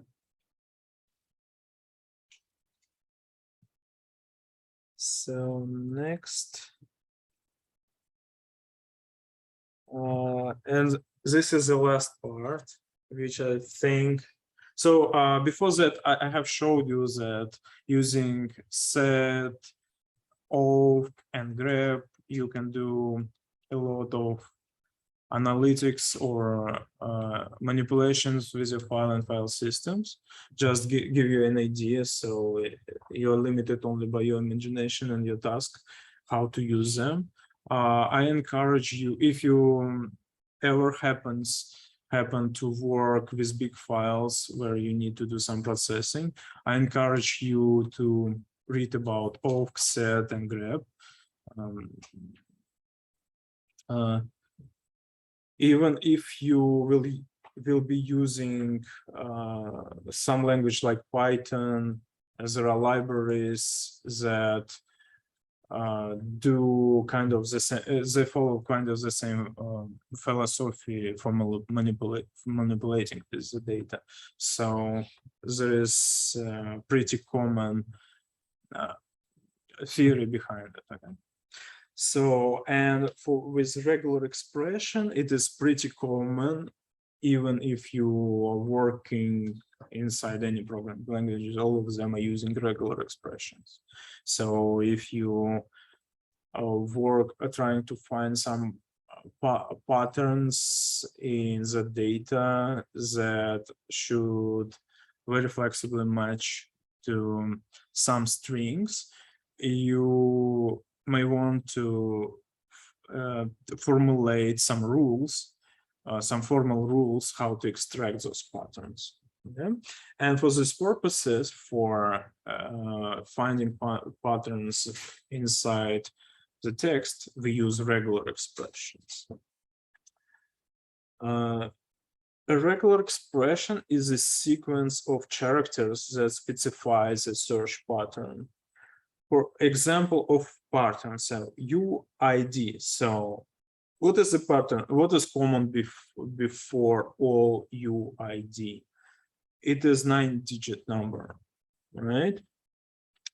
And regular expression describes how to differentiate any string or any part of the text from 9-digit numbers, how to find 9-digit numbers inside the text. So phone number, what can we have common about phone number? So it can follow the following pattern. It's 3 digits inside parentheses, followed by hyphens, and again 3-digit hyphen 4 digits, right? So, and now if we can set this pattern, we can extract all full numbers from the text, independent on what actual number are, right? We just set the rule, and that's it. For the address, we can set a format. It contains of 5 segments separated by comma, right? So there is one first segment, second segment, third, fourth, and fifth, right? The first segment and the second segment is a mixture of digit and characters.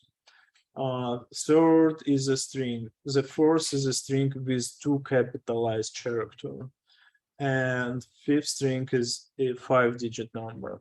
So if you take any string and check for these rules, we can separate addresses from non-addresses, right? So now, how to set these rules? If we just use a pattern like we used for set, like CHR, right? So it is a regular expression, but very basic one. So the letters themselves are regular expressions. So here on the slide, if you see the expression CKS, it match to several words in the text. So now, how to make it a little bit flexible? We can use a special symbols, and one of the special symbols symbol is a dot. So dot indicate so dot indicates match to any character. It should be one single character, but it could be any character. And here you see a regular expression O.K. Now it match to all keys because dot can match L. It's also fits for OOK and match for OCK, right? So here's an example. We use a command echo and then put into the GRP.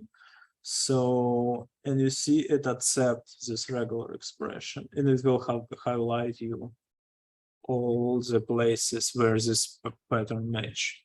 Okay, so it's slightly more complex regular expression. Next,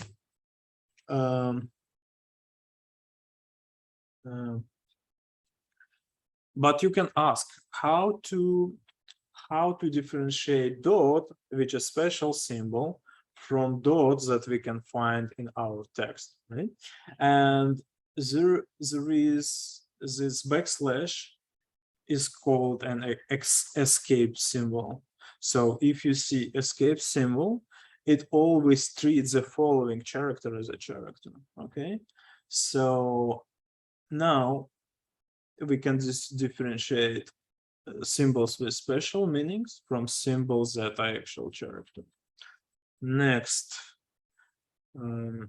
if we want to, so dot can be used to match any character, but what will happen if we want to restrict it? Can we do that? And the answer is yes. We can put inside the square parentheses all the symbols that we treat as a match. So all symbols inside the parentheses can be used to match any of these specified characters. So here's our regular expression that starts with B and ends with AT, and inside that we put only EOR that can match as a second symbol. So let me, so this one, this example doesn't really illustrate this regular expression, so let's try to modify it a bit. So let's echo this. Okay, beat bread. So and let's put it to grep, and let's set B E O. I want to exclude one of the words just to illustrate that it doesn't match to every single one. So EO, and then AT. Let's see. Yeah, you see, I excluded R from matching. See? Okay. Next, you can use this character with how do you call it? It's head character to set that the second symbol match to everything except E and O. So you see, it doesn't mean to beat anymore, but it's mean to bread. Okay, so in our example, let's also use it. So it's going to match to bread. Yeah. Okay. So inside the square brackets, you can set as special strings to indicate some meaning. For example, you can match to any digits, and you don't need to put it 0, 1, 2, 3, 4, 5. You can do that, but you don't need it. You can just put 0, minus half and 9. Okay, and it will indicate that we're going to match for a digit. And we can match to a character using this one. We can use to as a digit or character use. It's called alphanumeric character. Okay. So we did this exercise already, I believe. Okay, if you want match both first key. Okay, here's a regular expression. So if you want to match both capital first Q and first Q, what is a regular expression? Here's the answer. Yeah. Okay, what's next? Next one is this $, or this head that goes in front of the regular expression. So this head that goes in front expressions means that that regular expression should be at the beginning of the string. Okay, so in our example, if I put this head, that means that only beginning of the expression can match it. So if I put $sign at the end, I'm going to match to the end of the string. Okay.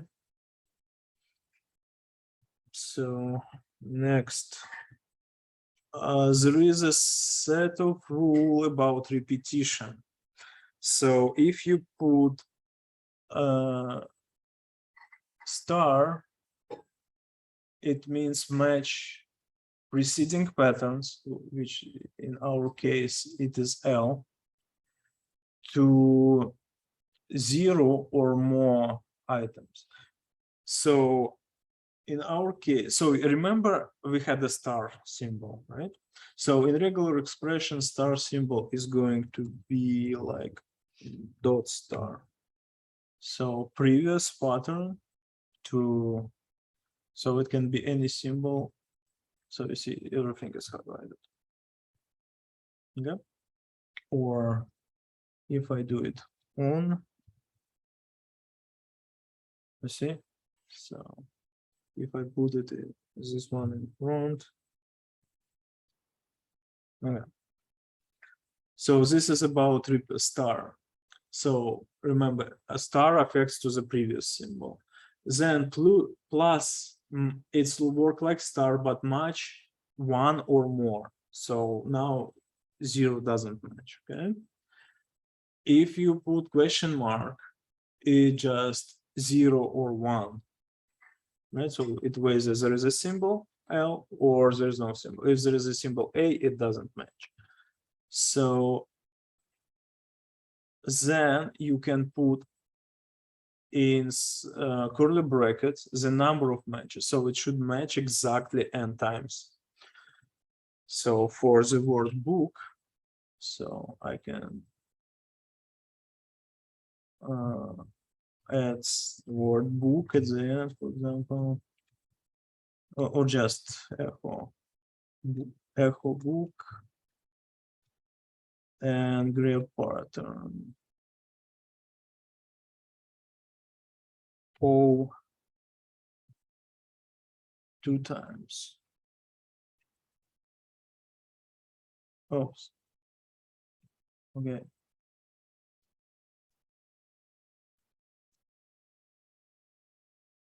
And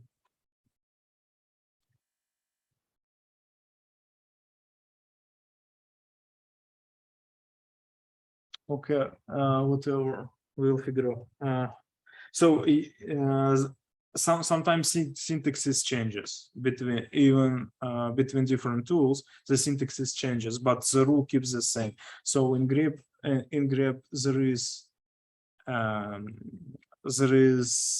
a possibility to set exactly n matches. Like I wanted to demonstrate here, I thought that if I meet O 2 times, it should be highlighted right, like that. Okay, whatever. Here's inside the curly brackets, and oh, you should use -e option. Sorry, I forget that. Because here is a mistake. Oh, here it is. So -e means that it is you use this format, not other format. So basically regular expression format. Okay. So the next you can set it with n or more, with m or less matches, or between n and m. Okay. Through the vertical line, you can set alternative matching. Okay, with this one or another one. And R1 and S2 can be regular expressions themselves. Okay. So, and we don't have time, so let's go very fast through the rest of the slides and then discuss the homework. Do you have 5 minutes? Okay, cool. So in the slides, you can read about groups of matching. So you see that if you put star to the A, it's star affects only to one of this A. Here, star affects to C. And to set a group, you need to use brackets. Okay. Now it's affects ABC. So it's matched to ABC, to ABC, 3ABC. Okay. We will skip practice. You can do it at home, okay? This one. And here is a summary of what we have discussed today. So we discussed the law for commands that allows us to analyze modify and update our files. And here's our homework.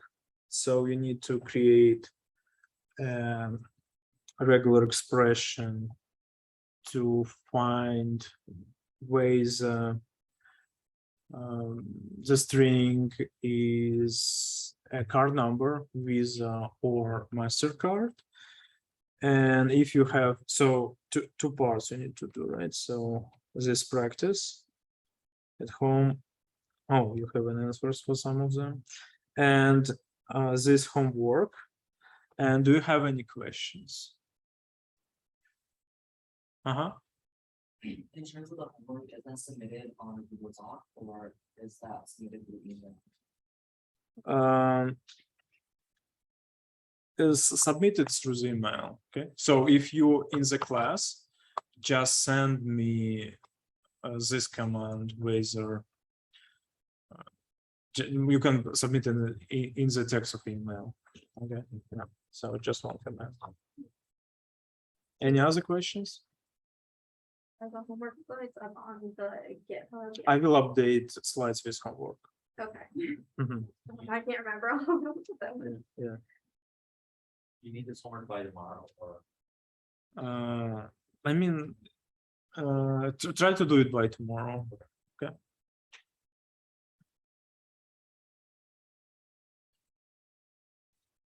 Okay, if there is no question, thank you very much and see you tomorrow.